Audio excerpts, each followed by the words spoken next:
Hi, my name is Carly, and I'd like to start my speech by asking you guys a question. How many times, if any, have you tried to read through the Bible and given up in the middle? I'll tell you, I have a lot, because it's hard reading the Bible. I have found that instead of viewing my Bible as reading the Bible, I've started to view it as studying the Bible, and it makes things a lot more intriguing and it makes it easier to read it. So, today, I'm going to inform you guys how to study your Bible thoroughly. The first step is to choose an order to read in. Some examples can be canonical order, which is just how the Bible is printed, reading it in order, how it's printed. There's chronological order, reading it on a timely basis, like what happened first to what happened last, which letter was written first to which was written last. There is New Testament first, which this is more tailored to maybe newer Christians or your first time reading the Bible, learning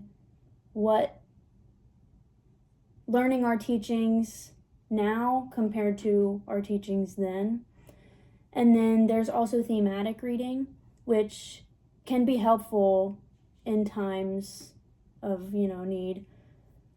But this can be examples of books that are more about anxiety, about depression, more about family struggles, financial struggles, anything like that. So just reading in whatever order you want to go in thematically.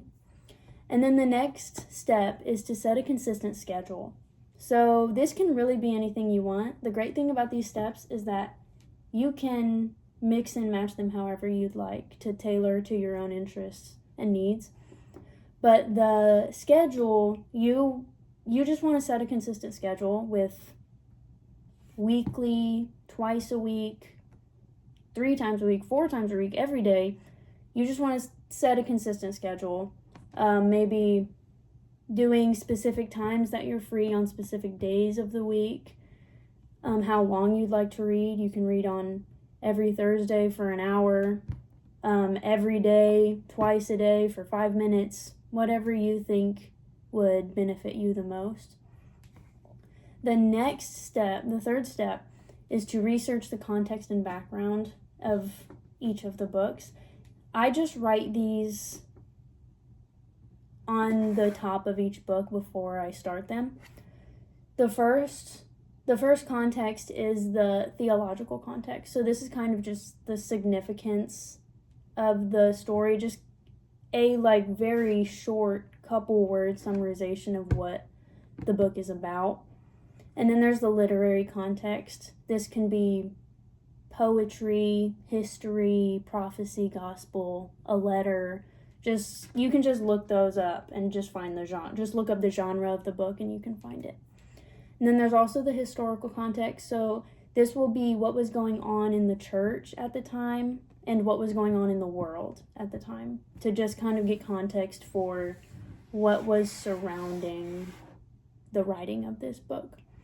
And then obviously there's the author who wrote the book, and I find it very beneficial to find what the author was going through at the time, just to kind of have a more in-depth understanding of where they were coming from. And then you'll want to find the audience and the cultural context. This will be who they were addressing the book to, letter, poetry, whatever it was, who they were addressing that to, but especially what the audience was going through at the time. Not so much what they were going through, but definitely their beliefs and customs at the time, and what was kind of happening with them to provoke, a book being written to them. And then the last and final step is keeping a journal while you're going through all this. This can include writing down the context. You can write down thoughts, questions, notable findings. Definitely apply it to your personal life. This will help you remember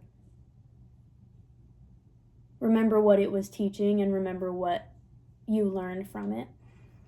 You can write personal opinions, questions, whatever. I find this especially beneficial because you remember things better by applying it to your personal life.